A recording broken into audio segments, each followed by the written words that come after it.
Welcome to episode 29 of A Gamer Looks at 40. My name is Bill Tucker. And do you want to talk about video game difficulty some more? Do you want to dive into this conversation for another hour of your life? I'm saying this rather sarcastically, but I think it's a good conversation. I do. Hence, this part 2 episode of our conversation and our exploration of difficulty and developer responsibility surrounding or jumping off from Metroid Dread.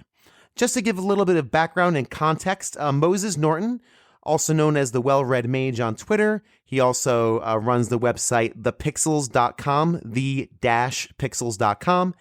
Him and I spoke for about 2.5 hours a few weeks ago about a variety of topics, and this one being the primary one. That's kind of why we were having the conversation in the first place.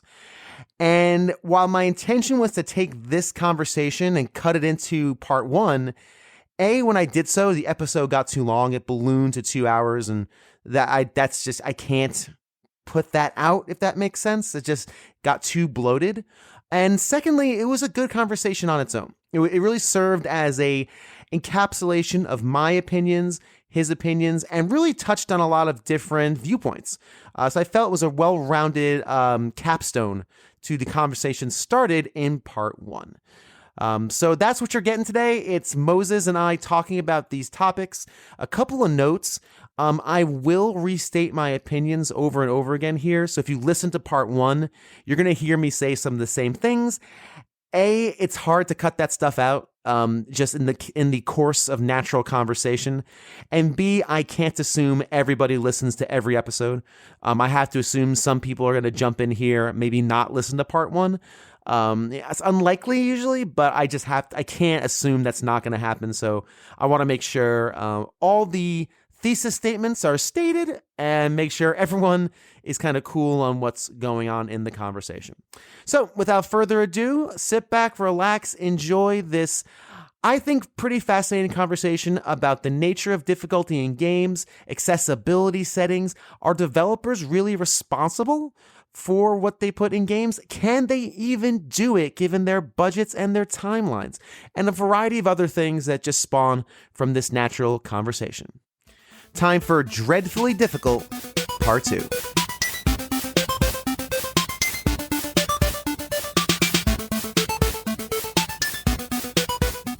We're here today to talk a bit about Metroid Dread.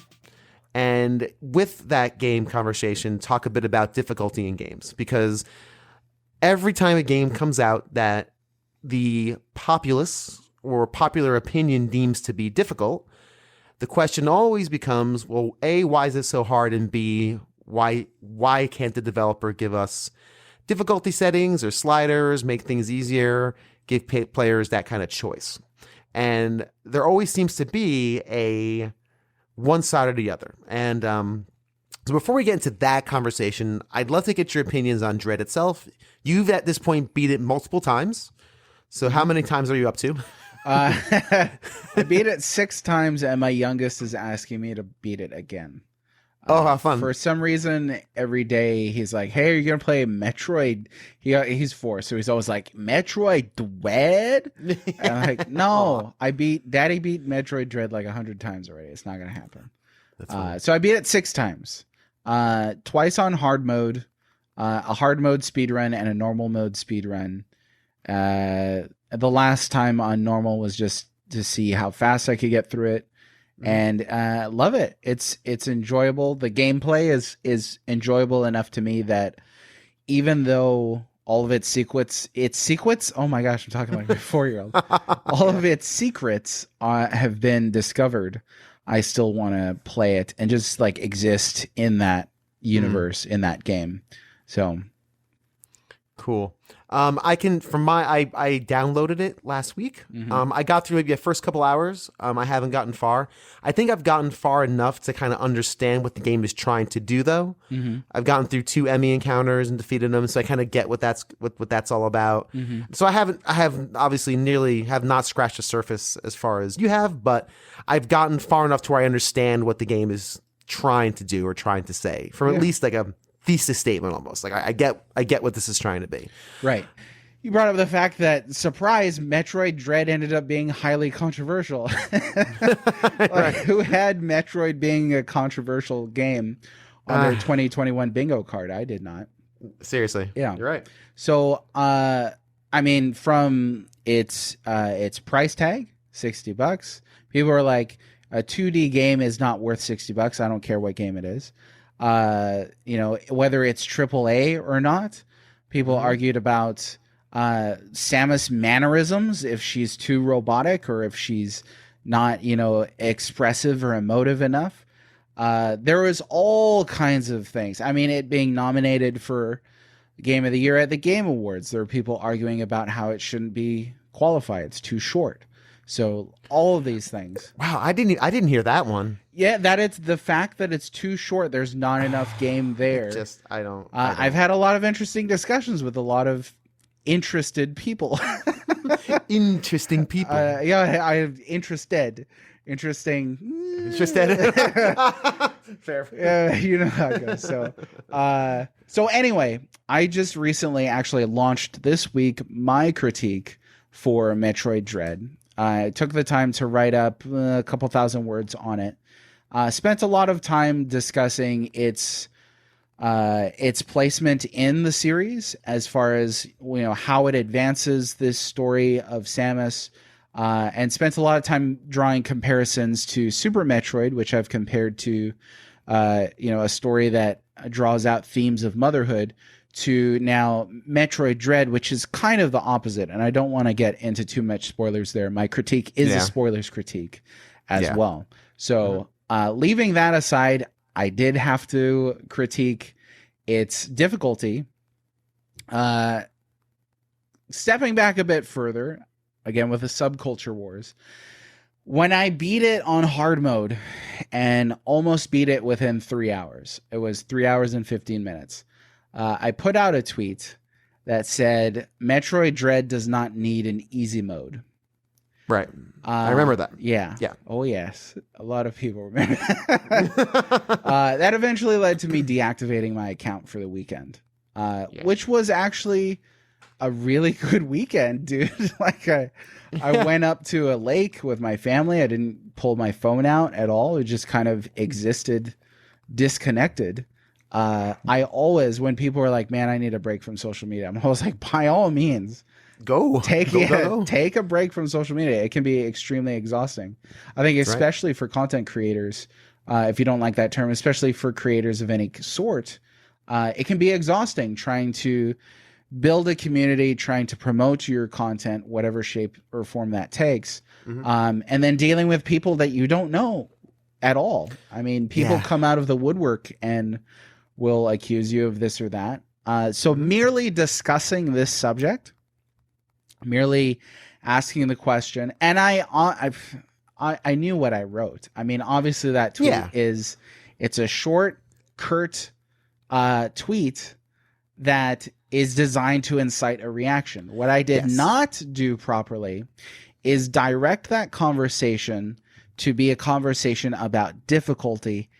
Instead, it turned into a conversation about accessibility. I think personally that those are two different things. Now, very well-intentioned people, I think, have attempted to make those two things so united, so closely knit, if you will. And I'll agree that they're closely knit, difficulty and accessibility, that they're identical. There was a person who repeatedly shared a video about, and I don't know if you caught this video yourself, but it was about the relationship between difficulty and accessibility. And I saw the video being shared so many times, I decided to watch it myself. The video does spend so much time talking about the relationship, yet it states itself that they are not identical. They're two different things, but they're just very, very close together.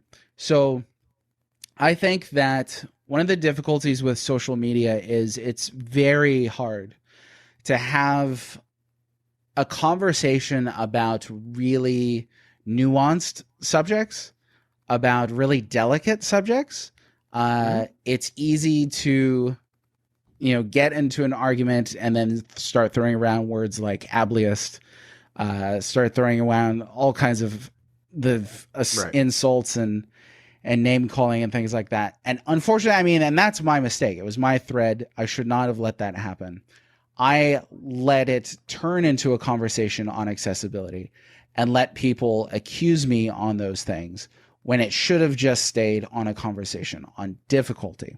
The reason why I think those are two different things is because it is not right to compare somebody who does not want to practice at a game with somebody who was born blind.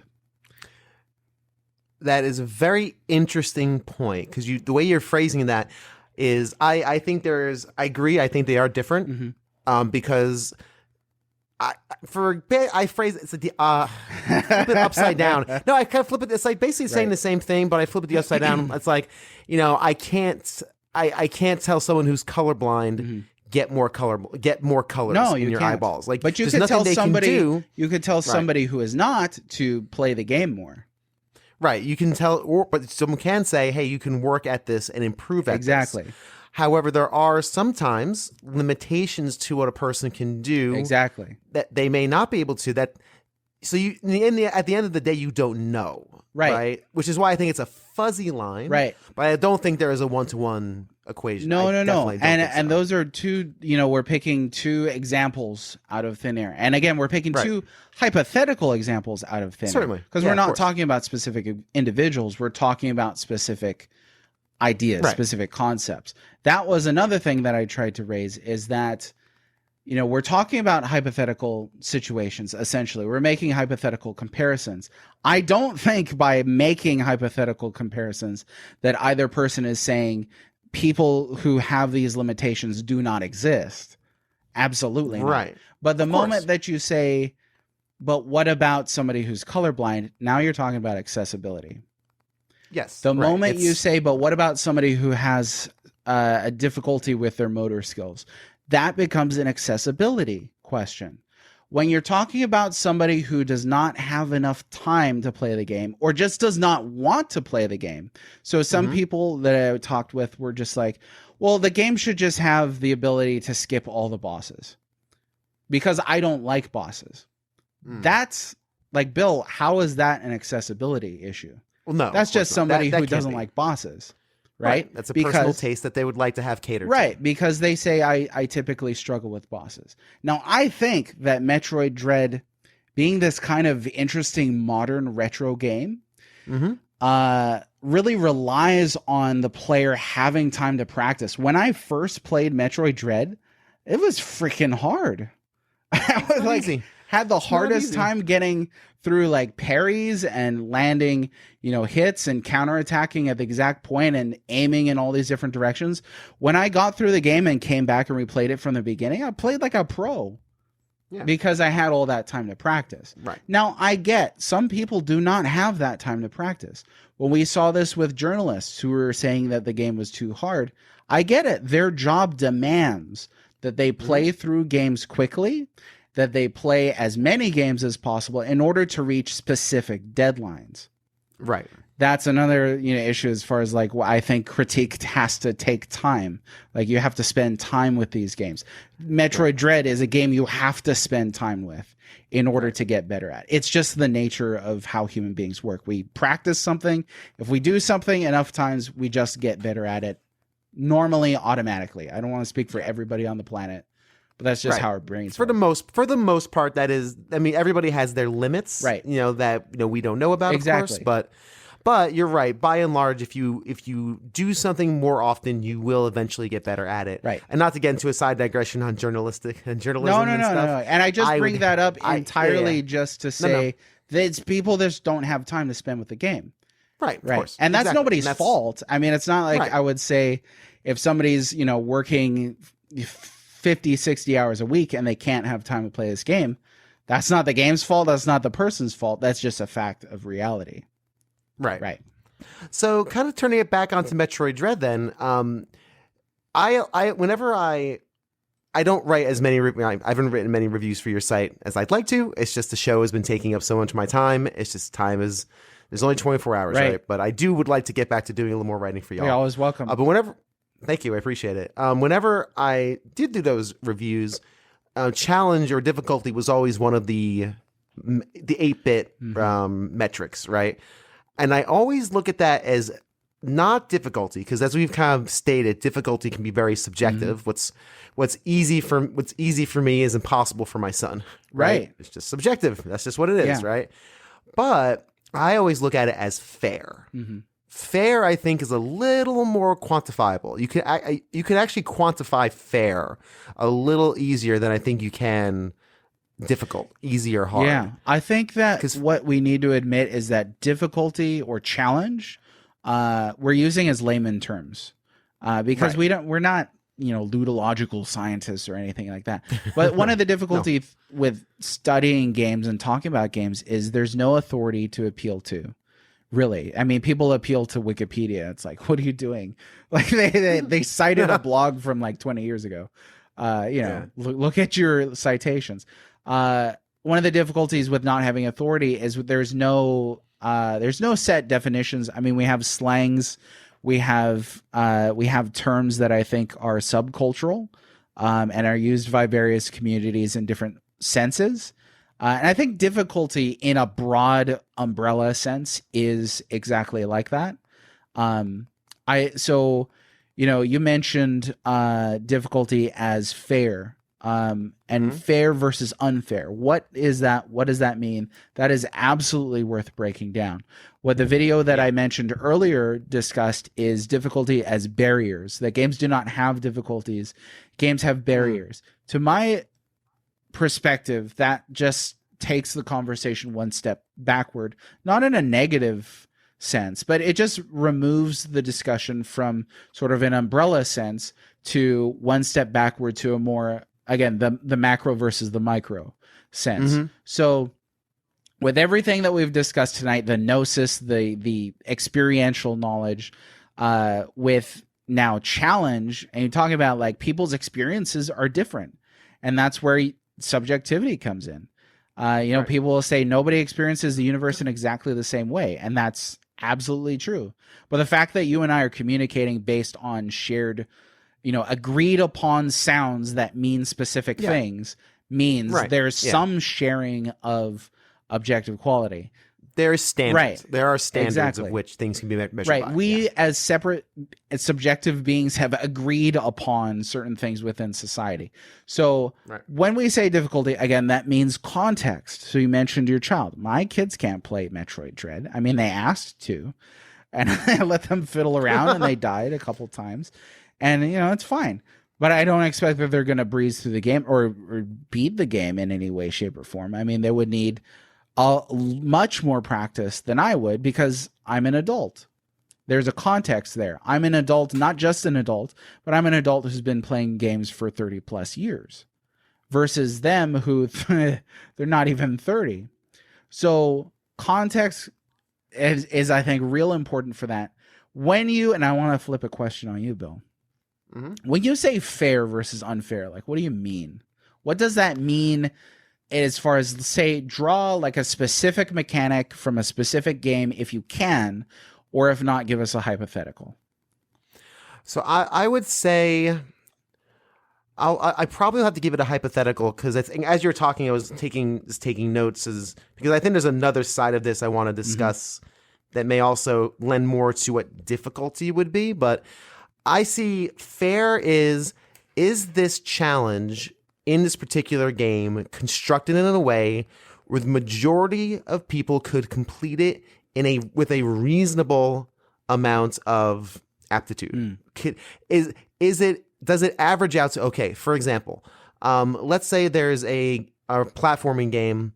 The worst platforming games we all know are the ones where you have to make the leap of faith jumps, right? Or you have to be pixel perfect to the very, very edge of the platform you're leaping from to get to the very, very edge of your target. That is what I would call unfair, because the margin for error is so slim that it's not really reasonable to ask the majority of people to do that at a decent amount of time with a decent amount of practice. Right. So that I would say fair is kind of in the construction of a game. Right. Is this fair? For example, in Metroid Dread, if I die in an Emmy area, I get taken right back to the door where I died from. That's fair. I think that's a very fair failure tax. Right. I lost. There's my failure tax. I don't even know if you can get your energy back or not. I don't remember. I think you do. But you see, if it refills your energy, that's even more fair. That's actually generous. Right. I'd label that as generous. Yeah, generous is a term that absolutely popped up multiple times. Just to make a parenthetical statement here, that people have discussed how brutal Dread can be. And yeah, when you have a hunter-seeker robot that can instant kill you with a very tiny counterattack window, that's pretty brutal. But when you lose to that, you win because you will. It starts you off right there. It's not like you lose a ton of progress. That would be, I would say, lean towards unfair. But I think what you did is you nailed something specifically, and that is the blind leap. What is the blind leap as far as a nucleus? It is the game saying there's no way you can know about this hazard without, say, a trial and error, without just getting lucky. And I think that is unfair. Luck doesn't care about anything. Luck is just randomness. Randomness by its nature is not equity. Randomness by its nature is not justice. Randomness by its nature is not fair. So when a game does those things, and I love retro games, but a lot of them absolutely do that. They're built on that. Here's another bit that you can say with the undetectable hazard is when a boss does not telegraph its abilities. So in this game, there are absolutely telegraphs. They might be very short. I think the last boss in this game absolutely telegraphs its abilities. I'm trying to think of like a really early boss that you might have fought. Maybe the first one that has like a long tail, can turn invisible. I was just going to say that one. I'll just give you my experience with it as someone who's only played it once. I don't think I died to it I don't think I died to it because I was prepared to play it like a Metroid game where just don't do anything with it. See what the patterns are. See what it's doing, and then maneuver around it. And I think maybe I died once. I don't even think I did, but I remember being challenging. I remember being okay. This is tricky, and there's a couple stages, but it certainly telegraphs its motion. Like when it does the initial strike, that fast strike, it rears back a sec, and then it strikes. It's like okay. When it rears back, I jump and I anticipate the attack, and I move on. And it was very satisfying. It had that nice, satisfying feel of a good boss design where, it does telegraph, but you just have to learn it and experience it. But the opportunity is there. Right. And you took the time specifically to learn that. I did not. So I actually died. I think I died once or twice to it before I beat it. I might have died once. I just out of attrition, just trying to in the course of trying to figure out what the pattern was. I got you, but I mean, I'm not accusing you of it. No. But I'm not getting the great. fact that you took the time again being a factor that I think Dread requires from players. And I mean, if we're talking about requirements, if we're talking about barriers or demands, whatever that means in terms of difficulty, absolutely Dread is a demanding game. And I think that, it demands that time as you go through the game, Bill, and I highly require that you play this. I highly recommend that you play through the entirety of Metroid Dread. I think if you found that first boss satisfying, you'll absolutely find the rest of the game fairly satisfying. It is a strong note. It's a strong flavor, but it's a good flavor. If that's a good way of putting it. But with a boss telegraph, with it reeling back its tail, with the camera panning underneath the monster is showing you its booty. That tells you that, okay, this is what I do. I don't need to jump over the monster and get hit. I just need to pay attention. Right. And so that's fair. Now, if the monster suddenly turned invisible and started running across the screen, there's no way for you to jump over. There's no way for you to hit it unless you slid under it and the game didn't tell you that. That's pretty dang unfair. That'd be unfair. Right. And that's what I talk about, the construction of the game elements itself. Is it fair? And again, you basically hit on it as well. And again, I think Metroid Dread, for the most part, for me, has been very fair. And like you said, almost generous. I was surprised to just pop back out when I went to the game over screen to, after the tooltips, come right back in. Oh, I'm right by the door. Wow. Right. Thanks, game. That's great. Now, let me tell you about Metroid Dread's hard mode. The game has a hard mode. It's not, I don't want to be that guy, but it's not that much harder. But that's because all it really does is makes Samus take more damage from enemy attacks. So she essentially has less life. And then it weakens her damage. So bosses and enemies take longer to beat. Now that is just a scaling thing, right? So people ask and have asked me, would it have been so hard to just slap an easy mode on there? I've heard that numerous times, and I think that's alarming that people think, oh, you could just slap an easy mode on there. Now, right. Yeah, I don't think anyone should assume. Right. Yeah, but I see where you're getting with, but I'll let you right. No, exactly. I mean, I'm glad we're on the same wavelength here. If you're implying, let me just slap an easy mode on there. Somebody said just take 10 hours to slap an easy mode on there. I've never been a developer. I don't know if it takes 10 hours to put an easy mode into the entire game. But let's say this. If the easy mode were to just scale in the opposite direction from hard mode, and let's say Samus has twice as much health and enemies have, half their health. Right. Does that actually make the game more accessible? It might make the game easier in that you can get through bosses faster. You won't die as many times. Enemies still kill you. Are we talking about having a slow motion in the game? Are we talking about removing bosses? Are we talking about removing the very reflex-based timing counterattack system, parrying abilities? Because those things require motor skills in terms of reflexes, right? Mm-hmm. So at what point do you reduce the game to where it no longer resembles the finished product, I guess is the question. So, some people have said people on one side, and I don't like phrasing it as like, oh, I'm on this side and you're on that side. That's the absolute nature of the subculture wars that we see for, unfortunately, virtually every new game release. That's a major release. There's always some controversy on it. And that's just the nature of social media, that it trains us to find, different tribal sects to get into and treat them like our own religions and have jihad against each other with these things. Right. So, I don't like saying I'm on this side or that side. People have accused me of hiding behind creator intent. I think that as a creator myself, my intent is primary. So when I create my novel, the intended experience of my novel is for you to read it in a certain way in English, because that's how I wrote it, or unless I translate it or have it translated, and so on and so forth. If somebody walks away from that story saying, oh, it's an excellent analogy for Star Wars, I'm sorry, but you're wrong. It's not. Not every opinion is valid. Again, not every interpretation is valid. The creator's interpretation is what's primary. They would be wrong if they walked into it and said, oh, it's just a rehash of Crime and Punishment. It's not. It's not. Right. If you walk into Dread and think this should be an entirely fundamentally different game, I just can't get behind that.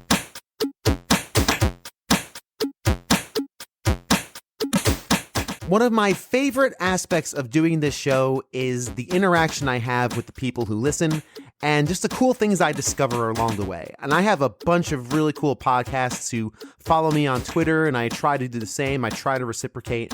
But once in a while, something comes across my screen that I think was A, made for me, and B, I wish I had thought of that. I wish I had that idea before someone did that. One such podcast is The Pixel People, NPCs, and Us. I adore this show.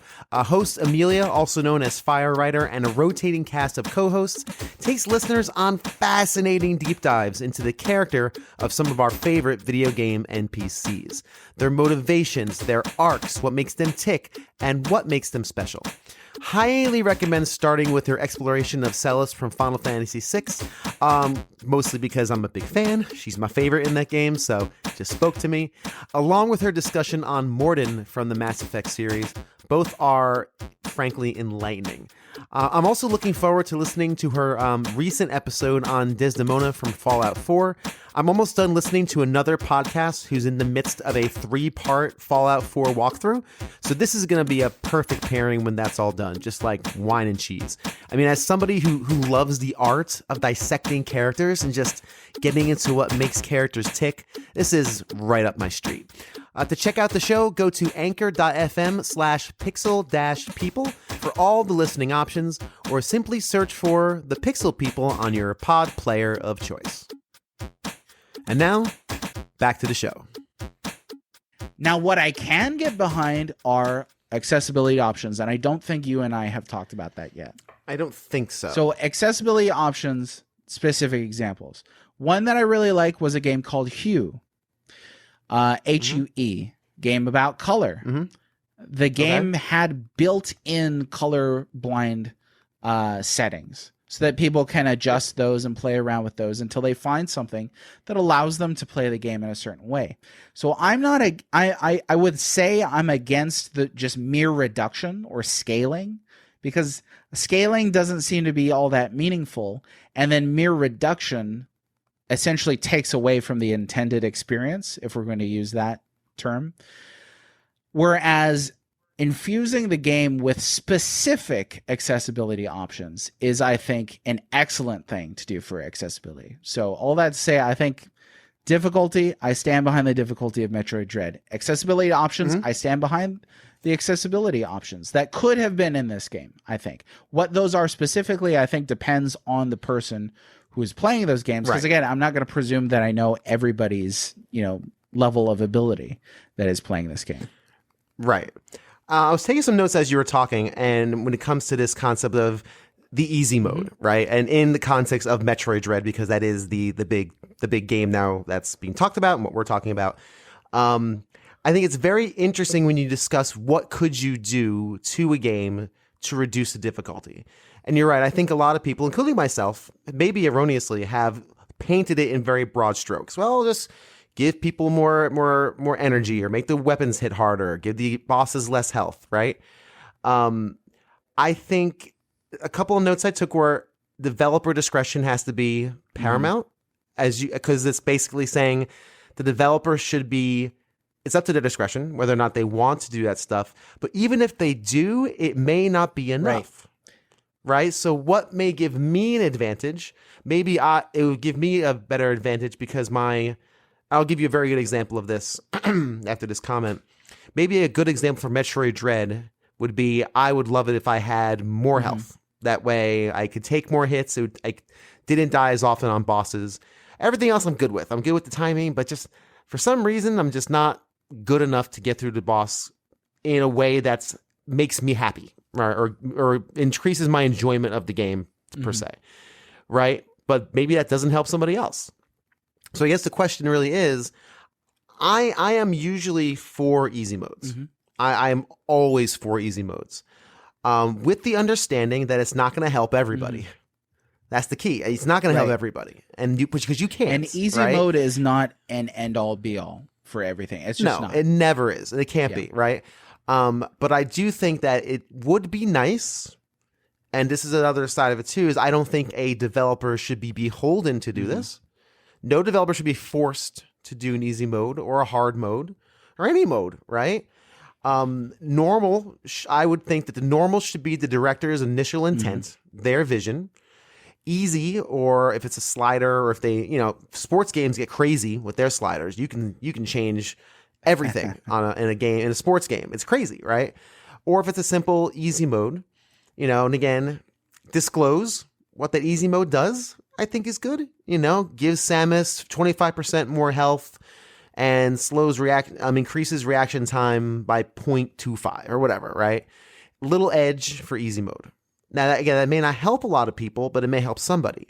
And I think the more you can help people get through a game, again, if this is the developer's wishes or intent, I would think is a good thing because at the end of the day, it's not hurting the initial intent of the developer. Now, like to your point though, these things that took me 30 seconds to describe, who knows how long it actually takes for a developer to do. And I think that's a really important point, something I don't think about a lot. It's easy for me to say, tune that down by 25%, turn that up by 25%. A developer has built this game specifically to be tuned to a certain feel and a certain vibe and a certain challenge, right? They've designed this game to be played in 6.5 hours, 7 hours, not 3. Right. So if you can't turn those sliders without something else going out of balance. So it's probably not as easy to do that. So it's a very interesting point when you discussed about developers. There is an entire section of development that must take place, and that's testing, right? Yeah, right. Q&A. There absolutely has to be. I mean, I'm sure you've played some games where they did not do that. I've played some games where how did they not catch this in quality assurance? Like they absolutely should, because it's literally on the title screen. I get it that some smaller developers, some smaller studios can't afford it, can't do it in as reliable of a sense, don't have as much time, resources, so on and so forth. Right. So, accepting all of that. Games, I don't want to say cannot be perfect, but games I don't want to get into a can of worms there, but just in brief, I think that if you're going to give a game a solid 10 out of 10, that's the highest possible score. What you mean is that score can't get any higher. You can't add or subtract anything from that game that will, without meaningfully, something meaningful to add or subtract without doing damage to the game. That you're saying this is perfect in terms of it is whole. It's done. Yep. All that said, now when you start getting into, there's all these other things with quality assurance that should have been caught, what time resources and what financial resources developers may have, the mistakes that they make because of those financial and temporal limitations. Sure. It happens. I mean, that's a reality of the creative process. I mean, you and I both know I've never created a video game. I can't speak for you, but I've never created a video game. I know. But we've created other things, and we know that within, a certain time limit, this has to be done. Otherwise it's that novel sitting on a laptop in your closet, for 20 years ago. And at some point the work has to be complete or it's not a work. Exactly. It's a draft. It's just not a thing then. It's a draft. And there would be no Metroid Dread if it was an infinite draft. So it has to be done at some point. Again, that being said, one thing I was thinking of to mitigate not just how much damage you take, because I think that's a difficulty thing. That's just a scaling. But let's say the game was more forgiving in terms of the amount of time necessary to land one of those reflex-based counterattacks. So, if the game actually slowed down when an enemy had that little yellow flash, that could be something that appeals to people who don't have the reflexes necessary to get through that specific mechanic. But I think, easy mode and accessibility options, two different things. Yeah. Two different things. Yes. They blur. They do. Blur a bit. They do. They blur, right? Like in that example, you just said, if someone's motor skills may not be sharp enough to land that counterattack, right? The first question I have is that counterattack required to complete the game? In Metroid Dread, it is not. It's a bonus. Maybe I haven't got it. I am actually really good at countering, so I'm not even concerned about that. Yeah, let me say, I don't know if there's a point where it is required. Without I don't know. So that's specific spoilers, you cannot beat the game without getting successful counterattacks off. There are certain fair enough.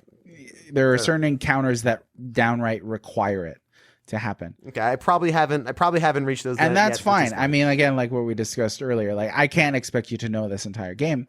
You haven't played the entire game. But I want to say last boss specifically, you have got to land. There are some late game enemies. You have to land the counterattack in order to defeat the enemy. And so that's a built-in system. I don't think you can just remove that from Metroid Dread. Yeah, right. And that's, I think, again, and that's what the hard thing about the easy mode conversation is. It's like, well, what do you think an easy mode is? And as soon as you get someone's opinion on it, it's subjective because it could be totally different. Maybe for me, not removing that counter is not going to help me. Right. Here's an example. Here's my example for why my thesis statement on easy modes are, I wish developers would include difficulty options for games, no matter what that game is. I do not require that, but if you would, I would really, really like it. It would be neat if you did, if you can. I think sometimes you just can't. Yeah. And I respect that. But so here's my example for this conversation. Have you ever played Bloodborne? No. I've actually I avoided the whole Soulsborne genre for a lot of reasons. But go ahead. Yeah, well, here you go. Here's reason number 8022. I received Bloodborne as a gift. Many Christmases ago, I got it as a gift, and I pop it in, and I love the look of that game, the world. It just looks like it would be my jam. If only I could play it, because I am miserable. Yeah. And I mean miserable at that game. Now, the opening level of Bloodborne, it's almost like the tutorial section, is you go through and it's trying to teach you the timing, because everything in that game is parrying and striking and parrying, blocking and striking. And it's all timing based. And I cannot figure out the timing of that game to save my life. I cannot do it consistently. And in that section, there is nothing you can do to grind up your experience, get more weapons. Nope, nothing saves. You have to reach a certain point and defeat a certain boss before you get to the point where you can start building up your experience and getting new weapons, getting new armor, start building your character. The game is basically saying, if you can't master this little piece without help, you can't play this game.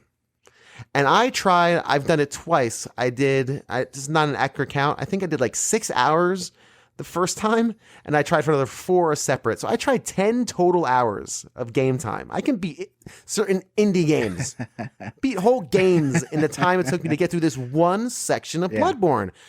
And it really bummed me out, because I would love for there be a difficulty setting. Like, can I just knock this down to easy? Can I just knock this down to like a medium mode? I try everything at normal. I assume normal is your vision from a developer as what is reasonable challenge for most people to experience. What's reasonable? But since there is no easy mode, I go online, and the answer that from the Bloodborne community was, sorry, tough, figure it out. Play it more. Yeah, literally. No. I had one person say to me, he's like, you gotta think of that. Yeah, I get that's a pain in the neck. And they were sympathetic. They were like, yeah, I get that's a pain, but it's kind of like the weed out course, in Bloodborne. I'm like, weed out course? This is not organic chemistry for my bio degree. Weed out. But Bill, like, I can't just change majors. But Bill, when you say, that the intended perspective of the developer is paramount, then in this case, the intended perspective of the developer is there is no easy mode. We are going to make a hard game. And in that sense, do they have to appeal to everybody? No. Are they going to suffer for that? Maybe in terms of reputation or lost sales? This was a question that somebody asked me. Well, what if a hard game loses out on sales because it's not accessible, because it's too hard for most people? And I told them that's literally how the free market works. If people don't buy it, they stop making it. Yeah, that's really it. It's like saying, hey, I wrote this really challenging novel, and it's like a lot of people have a hard time reading it. It didn't sell well. Well, I made a challenging novel that wasn't intended for a lot of people, maybe. But here's my thing. Here's the thing then with Bloodborne. I would never require FromSoft to put in a difficulty level. If that is your tent pole, even though, in my opinion, it makes the game unplayable.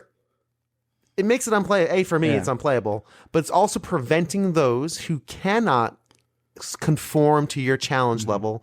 It prevents people from experiencing your story, your the art design, your sound choices, the amazing world of Bloodborne, which looks super my jam. Like I look at that, I'm like, oh, that is so up my street. Like everything has my name on it. But I can't experience it because you've chosen as a developer to make challenge a tentpole of your game design. Like that's who we are. And this is with me, and this may sound crazy and silly. My number one thing is I now know not to buy FromSoft games because I am gamer guy who had gamer experience, has gamer friends, and is on gamer Twitter, and knows if these things are a pain in the ass or not. I feel bad for those who don't have that information, nor who either don't have the ability to gain that information or just aren't aware. Who waste their money. I think who waste their money. I think developers should disclose some of this stuff on the package or on the description. Not crazy. I'm not going crazy a rating system. Like, I'm not going crazy. But this game does not include adjustable difficulty. Yeah.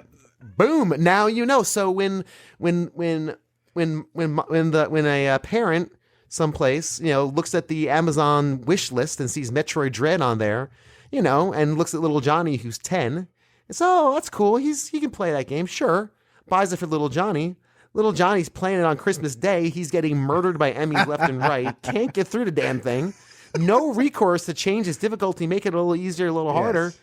And his Christmas is ruined. And I know we're not talking about like life or death stuff here. We're not talking about like bread and water and food and we're talking about an 8-year-old whose guardian bought them a rated M game for Christmas.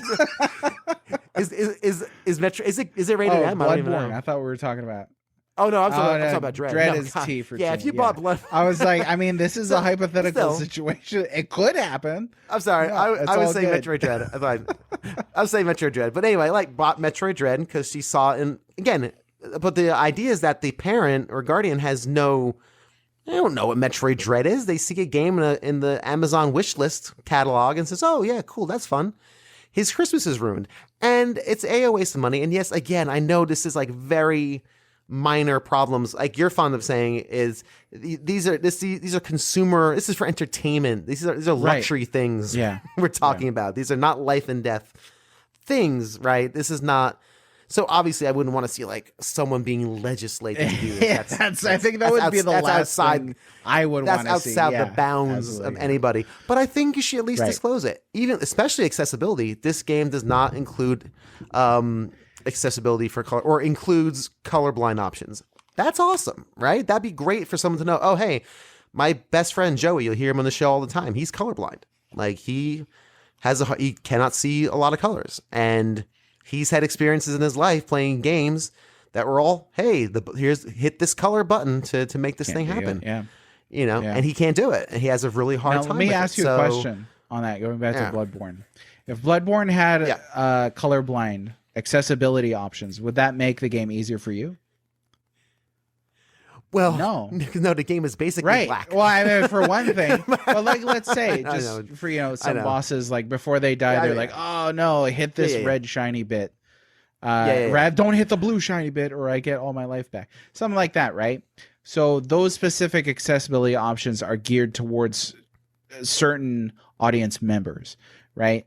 Correct. As all this kind of stuff is. Yeah. So Bloodborne, a specific example, I agree. I mean, I think being candid, being transparent about the content of the games is something. I was reminded of, like asking them to put "this game is hard" on the cover reminded me of the whole Earthbound thing. This game stinks.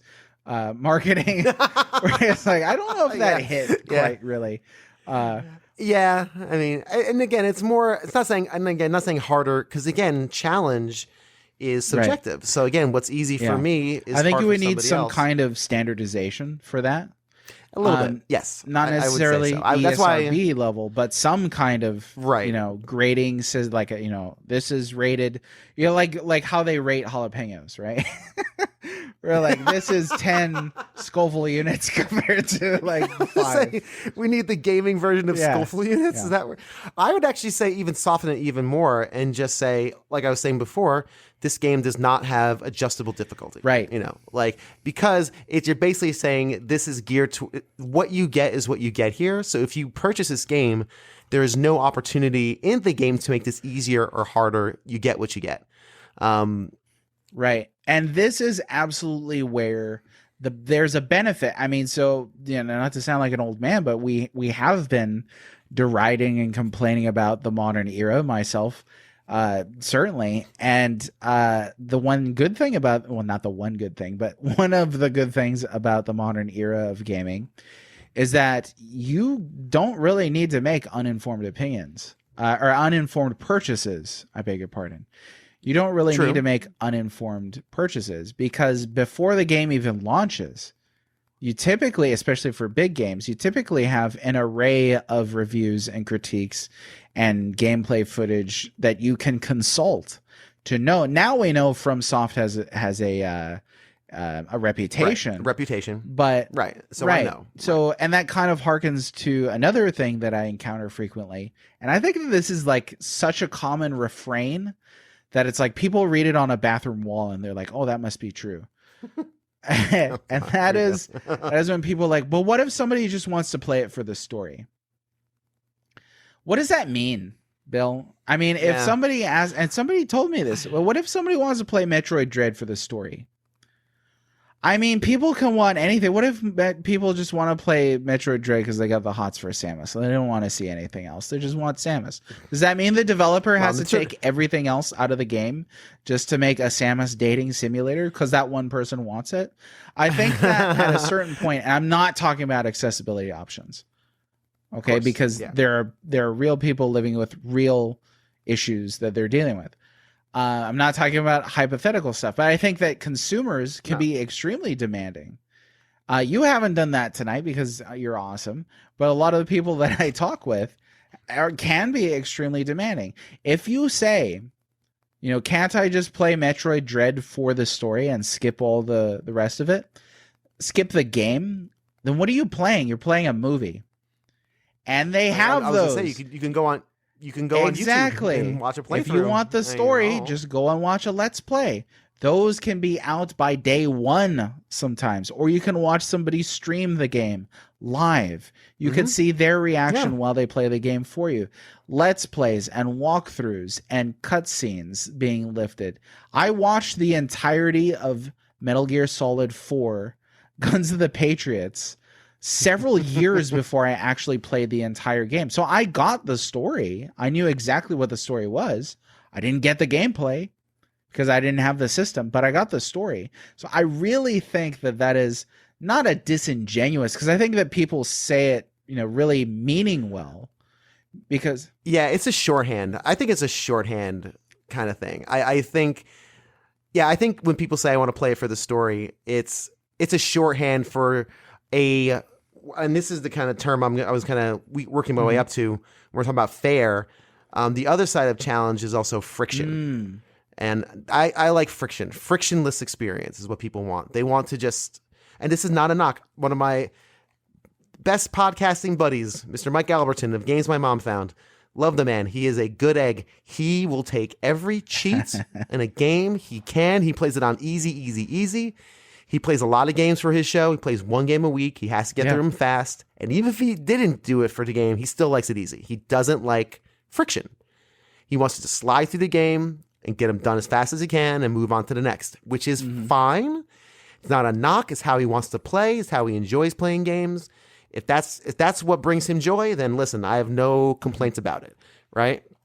But most people, that's kind of what I think about. It's like someone just wants a frictionless experience. They want to go through the game. They don't want to have much pushback in terms of challenge or anything, and they just want to experience again, story is like that upfront one, but the experience of the game. They want to experience the game without, they want to swallow the food without chewing. And if you're not playing the game, you're not experiencing the game. That's I the thing, totally right? agree. That's number one. Totally agree. I've tried, and it's always been like, man, I wish I was Right, playing and some people don't because of the don't nature want of to, games, and it's that's interactive, totally yeah. fine. They Which just is need fair. to know what they That's just me, want, yeah. right? So, like, what is Right. what is passive entertainment, dude?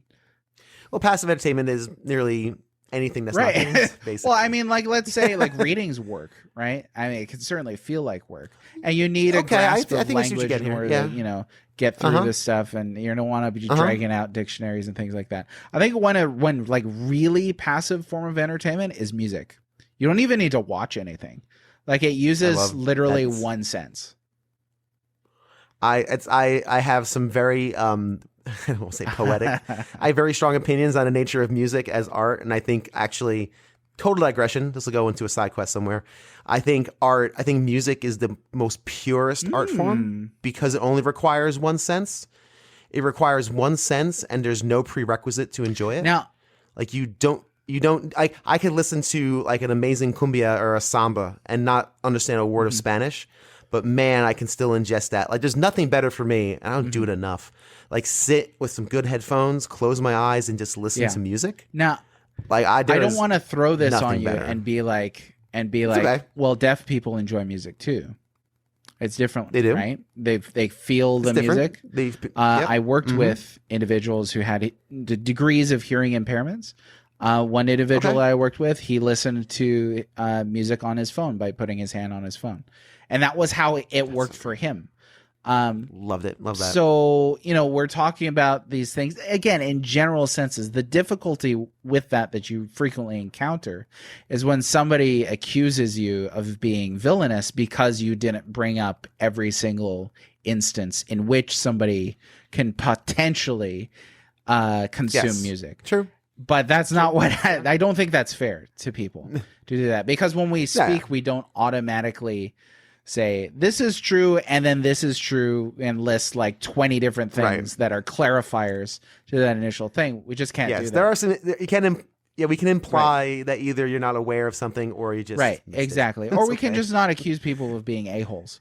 When they don't clarify like absolutely every potentiality. So music, anyway, though, yes, I mean, passive entertainment, movies. Again, you're watching and listening, but music, very, very passive. I think you can just put music on, and it exists in the background. We can consume it even without being like actively conscious of it, which I think is like really fascinating.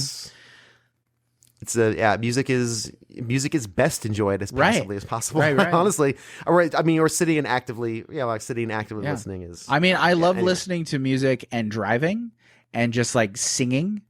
And not even like thinking about the words, because I just know the words from memory, and I love that. But I don't think that games are anything like that in a lot of ways. And I mean games just broadly. There may be specific games. Though this is something, Bill, I don't know if you saw this. My gosh. I once put out a statement about graphics being the requirement for what is a video game. People took that to mean that blind people cannot play video games. Oh my goodness. Come on now. That's absolutely not what I meant. I linked to I had to do this again and again because people don't read the comments, they just see the statement. And they, people, how dare you? There are streamers who are visually impaired who have done this. How could you, you're a terrible, toxic individual because you don't know that this person does this. First of all, not even remotely what I meant. I'm familiar with people who have visual impairments who play games through those limitations. Now, what I did mean is that you have to have a video component in order to have a video game. What people shared with me then, because people love to argue, what people then said is like, well, haven't you heard of this sound game? Sega made a sound game. There's another game that's just a sound game where you use sounds to kind of maneuver through this. Interesting experiment, but guess what? There's still a visual element to that. There's still a UI that you have to use in order to switch the game on and turn it off. Yep. There's still a static screen or a black image. In one case, one game had like an image of like a black screen with mist over it. That's a graphic. Well, that is a video. That's essential to this. So when we talk about video games and people saying, I just want to play it for the story, you're not playing it if you don't play it. I don't know why that has to be said, but evidently it does. A base level of interactivity is required for it to be a game. Exactly. Right? Otherwise, it's a just game, any a video. Game. I mean, and that's fine. If you want to consume the game as just a let's play, then you're consuming it as a video. But if you're asking the developers to create a video game that's not a game, by skipping all the gameplay, skipping all the boss fights, skipping everything. Basically, loading up the game, pressing A at the title screen, and seeing every cutscene in there till the credits. You're watching a movie. Yeah, I totally agree with you. I think when people do use that term, though, it's a shorthand for I want to play the game, I want to jump around, but I don't. I just don't want the friction, and I think that's kind of where that is. But you're right. The fact that you've had to argue this point, apparently, and like games require interactivity in order to be a game. Like you can't play checkers without picking up the pieces. I mean, like, that goes well past difficulty. That goes like past the definition of the nature of the medium. Exactly the what the nature of the thing is. So again, I think the people who say those things mean well.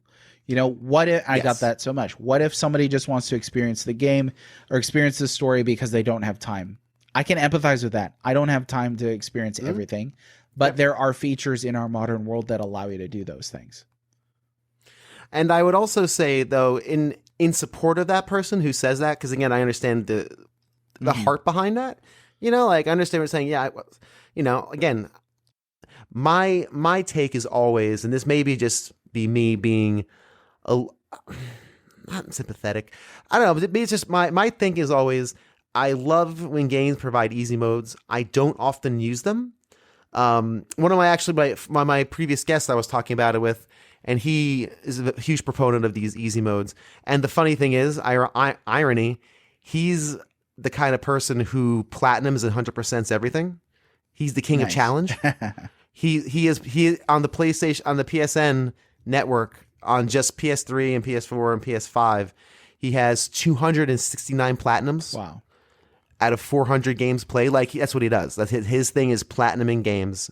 It's a very interesting conversation.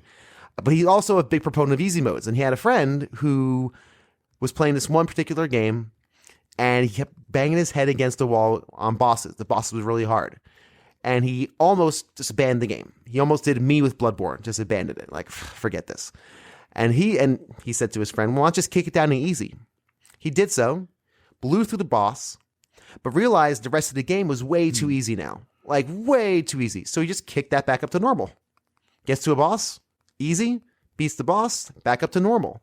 And he was able to have a really fun experience. And I think that's great because that guy was able to complete a game that he probably wouldn't have done if the developer hadn't gone through the extra steps, we'll just say, or gone through the process of putting together an easy mode. So I think they are a good thing.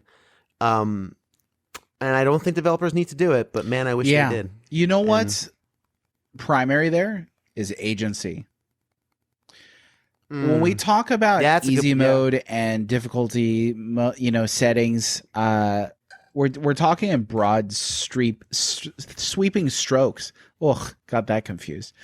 To just say this game needs to be easier. What does that mean? This game needs to, allow people to experience the story. People have different, abilities. People have different capabilities. With Metroid Dread, some people told me I got lost and gave up. Some people told me I never got lost. What's the difference? Which is the larger demographic? We don't know. The developer certainly doesn't know.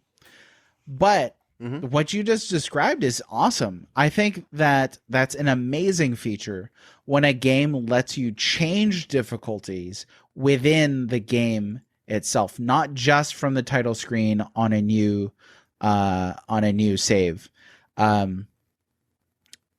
Because that allows the player a level of agency in which they can freely choose and recognize what is too easy for them and what is too hard for them without fundamentally changing the game, without reduction, without scaling, in broad senses, but allowing the player to say, I'm going to need this at this instance.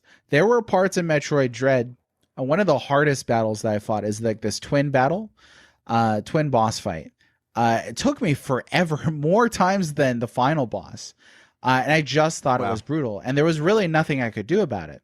I think that I was actually locked in the next room. So I could not backtrack to find other, assists in terms of items or ability acquisition. I just had to throw myself against that boss fight, like waves crashing against a cliff over and over until I was able to either get lucky or develop enough reflexes and get enough practice in to beat that encounter. If the game had the ability for me to change, I actually don't know because I didn't think about seeking it out if Metroid Dread has this or not. If it does, awesome.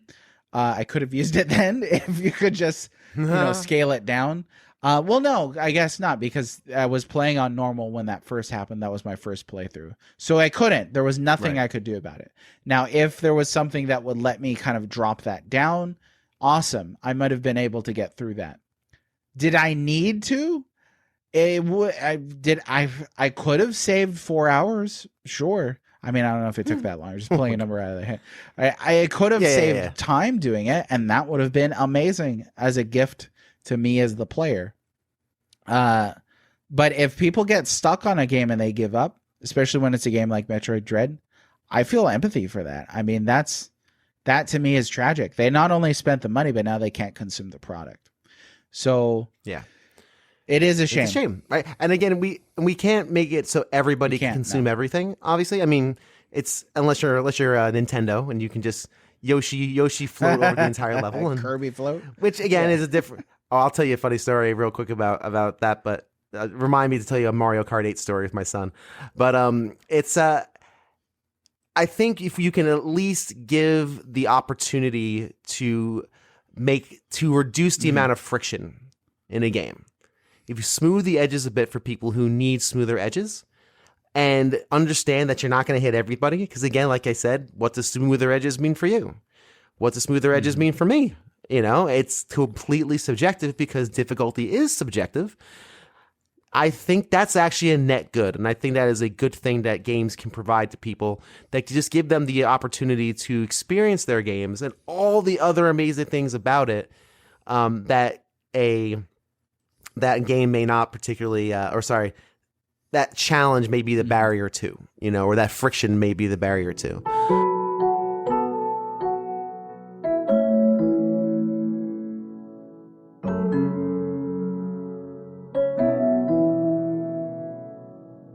You know what's really hard about doing these long form episodes? Where do I stop it? Because right now it looks like I got the final word. Moses and I talked for probably another 45 minutes after this, I'm not sure, and who knows, maybe this entire conversation will make itself to an episode on a show somewhere. Who knows? Who knows what'll happen down the line? But I don't want it to sound like I'm stating my thesis as truth or as the real right answer, because like we've said over and over, difficulty is subjective and there's no real hard and fast right answer. So where do we end up? What is the ending note to this 2-episode concert that we've been in? And I think, for me at least, the hope is, let's give each other a little bit of grace. If you're somebody who likes difficulty sliders and wants to have the control over their experience, just like me, that's what I want. I want everybody to have the opportunity to play any game at a level that is at least gives them a fighting chance, or gives me a fighting chance at succeeding in the title. I love that. I would hope that somebody who's on the other side of that conversation gets where I'm coming from a subjective point of view, understands that I'm coming from it with my own personal experiences and personal abilities and just situation, my own personal situation. And if I look at somebody on that other side of the fence, or maybe a developer who's not providing those difficulty settings, maybe I look at them and say, you know what? Maybe that wasn't in the budget. Or maybe that was just something they couldn't do because they couldn't find the right secret sauce that's going to appease the most amount of people at once. Or maybe they just didn't want to. And if you're a creator, that's okay. You don't have to give me the things I want. It's my job to then say, well, I don't want to take part in your product or take part in your creation. So hopefully this served as a little bit of temperance. Maybe something new came to your mind as you listened to this conversation, and hopefully something clicked in your brain and made you say, huh, didn't think of that. If so, I think these last 2 episodes were a success.